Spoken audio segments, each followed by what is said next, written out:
왜 나만 이렇게 불안할까? 이 지독한 불안감은 대체 어디서 오는 걸까? 지금 이 질문에 심장이 살짝 내려앉는 느낌이 드셨다면 오늘 이야기는 당신을 위한 겁니다. 우리는 종종 불안을 마치 나만의 병처럼 여깁니다. 유독 나만 나약하고 나만 감정을 주체하지 못하는 사람처럼 느껴져 아무에게도 말 못한 채 홀로 고통스러운 밤을 보내기도 하죠. 그런데 여기서 한 가지 중요한 사실을 먼저 말씀드리고 싶습니다. 그 불안은 당신만의 특별한 문제가 아닐 수 있다는 것입니다. 오히려 인류가 수만 년을 이어오는 동안 함께해온 아주 오래된 동반자이자 시대의 흐름 속에서 그 모습을 달리하며 발현되는 지극히 보편적인 경험일 수 있거든요. 오늘 이 이야기를 통해 여러분의 불안이 단순히 나약함의 증거가 아니라 인류 보편의 자연스러운 감정임을 이해하게 되신다면 불안을 바라보는 관점이 완전히 달라질 겁니다. 불안해하지 마세요 라는 공허한 위로가 아니라 불안을 이해하면 다르게 마주할 수 있다는 진짜 통찰을 얻게 되실 테니까요. 자, 그럼 지금부터 우리를 괴롭히는 이 불안의 근원을 찾아 과거와 현재를 넘나드는 여정을 함께 떠나보겠습니다. 불안이라는 감정은 사실 인류의 가장 오래된 그림자 중 하나입니다. 먼 옛날 인류가 어두운 동굴 속에서 움츠려 살던 원시 시대를 상상해 보시죠. 밤이 되면 알 수 없는 짐승의 울음소리가 들려오고 칠흑 같은 어둠 속에서는 언제 어떤 위협이 튀어나올지 알 수 없었습니다. 추위와 굶주림, 그리고 언제 닥칠지 모르는 포식자의 공격에 대한 막연한 두려움 속에서 살아가야 했던 그들에게 그 팽팽한 긴장감이 바로 불안의 원형이었습니다. 사냥을 나설 때도 마찬가지였습니다.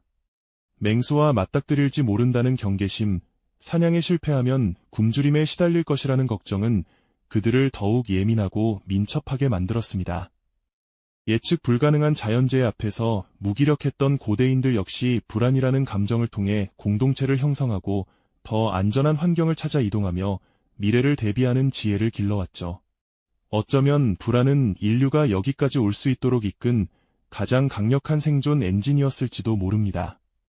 그러니 우리 마음속에 자리한 불안은 결코 이상한 것이 아닙니다.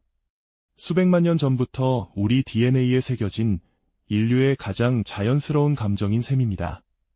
나만 특별히 나약한 게 아니었구나, 조금은 안심이 되시지 않나요? 문제는 그 오래된 생존 본능이 지금 이 시대에도 여전히 똑같이 작동하고 있다는 점입니다. 현대인의 하루를 한번 들여다볼까요? 아침에 눈을 뜨자마자 스마트폰을 확인하고 쏟아지는 뉴스와 SNS 속에서 하루를 시작합니다. 직장에서는 성과 압박과 평가에 시달리고 퇴근 후에는 인스타그램 속 누군가의 완벽해 보이는 일상과 나를 무의식적으로 비교합니다. 집에 돌아와서도 머릿속은 여전히 바쁩니다. 내일 회의는 잘 될까? 이 관계는 괜찮은 걸까? 나는 충분히 잘하고 있는 걸까? 몸은 쉬고 있어도 마음은 단 한순간도 쉬지 못하는 것이죠.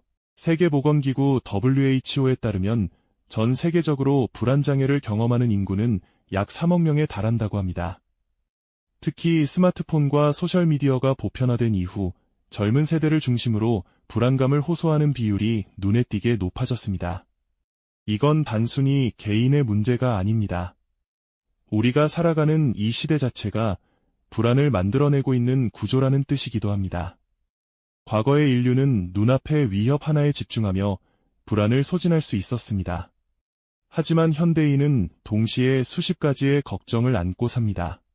당장 오늘의 업무 마감부터 몇 년 후의 노후 걱정까지 위협이 눈에 보이지 않고 끝도 없이 이어지며 해결되지 않은 채 쌓여갑니다. 우리의 뇌는 여전히 원시 시대의 방식으로 이 모든 것에 반응하고 있는데 감당해야 할 자극의 양은 그 수백 배가 된 셈이죠. 이 강렬한 감정, 우리 뇌 속에서는 정확히 어떤 일이 벌어지고 있는 걸까요? 여기서 중요한 사실 하나를 먼저 짚고 넘어가야 합니다. 당신의 뇌는 아직도 생존 모드에 살고 있습니다. 스마트폰을 들여다보고 상사의 눈치를 살피고 SNS 속 타인의 삶과 나를 비교하는 그 순간에도 우리의 뇌는 수만 년 전 맹수를 마주친 것과 똑같은 방식으로 반응하고 있거든요. 우리 뇌의 한가운데에는 편도체라는 아몬드 모양의 작은 기관이 자리하고 있습니다. 이곳은 마치 위험을 감지하는 예민한 안테나처럼 생존에 위협이 되는 상황을 순식간에 포착하고 우리 몸에 비상 경보를 울립니다. 심장이 두근거리고 식은땀이 흐르며 손발이 차가워지는 신체 반응이 바로 이 편도체의 작품입니다. 그런데 이 경보가 너무 자주 울리거나 실제 위험이 없는데도 과도하게 작동하면 우리는 일상 속에서 불필요한 불안감에 지속적으로 시달리게 됩니다. 물론 뇌에는 이 편도체의 과잉 반응을 조절하는 전전두엽이라는 기관도 있습니다. 전전두엽은 편도체가 울리는 경보가 실제 위협인지 아닌지를 분석하고 합리적인 판단을 내리도록 돕는 역할을 합니다. 하지만 현대사회는 우리 전전두엽이 감당하기 힘들 만큼 수많은 정보와 자극, 예측 불가능한 변수들로 가득 차 있습니다. 끝없이 쏟아지는 뉴스, 소셜미디어 속타인의 완벽해 보이는 삶, 언제 잘릴지 모르는 직장과 치열한 경쟁은 우리 뇌의 경고 시스템을 끊임없이 자극하고 이성적 판단을 담당하는 전전두엽을 서서히 지치게 만들죠. 문제는 당신이 아니라 지금의 환경일지도 모릅니다. 인류가 생존을 위해 진화시켜온 본능적인 시스템이 현대사회의 복잡한 환경과 만나 일으키는 자연스러운 반응, 그것이 바로 지금 당신이 느끼는 불안의 정체입니다.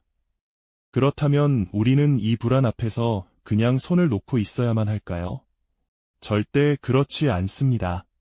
불안을 단순히 회피하거나 억누르기보다는 그 존재 자체를 이해하고 받아들이는 태도가 필요합니다. 고대 스토아 철학자들은 통제할 수 있는 것과 통제할 수 없는 것을 명확히 구분함으로써 불필요한 걱정에서 벗어나고자 했습니다. 날씨나 타인의 행동처럼 내가 바꿀 수 없는 것에 대한 불안은 내려놓고 오직 자신의 생각과 행동에 집중하는 것이죠. 이 철학은 수천 년이 지난 지금도 여전히 유효합니다. 또한 불안을 느낄 때 가장 먼저 해야 할 일은 그 감정을 혼자 끌어안고 버티는 것이 아니라 누군가에게 솔직하게 꺼내놓는 것입니다. 연구에 따르면 자신의 감정을 언어로 표현하는 것만으로도 편도체의 활성화가 줄어들고 불안의 강도가 실질적으로 낮아진다고 합니다. 말로 꺼내는 것, 글로 써내려가는 것, 그것만으로도 뇌는 조금씩 안정을 찾기 시작합니다. 불안은 인류의 오랜 동반자이자 시대의 거울이며 우리 뇌가 살아있다는 증거이기도 합니다. 나의 불안은 결코 특별한 고립이 아니라 보편적인 인간 경험의 연장선상에 있습니다. 이 진실을 온전히 받아들이는 순간 불안은 더 이상 우리를 압도하는 적이 아니라 이해하고 관리할 수 있는 대상으로 바뀝니다. 왜 나만 더 힘들까? 라는 질문이 어떻게 함께 이겨낼까? 로 바뀌는 인식의 전환, 그것이 오늘 이 이야기가 여러분께 드리고 싶었던 가장 중요한 메시지입니다. 불안은 사라지지 않지만 더 이상 당신을 지배하지는 못합니다.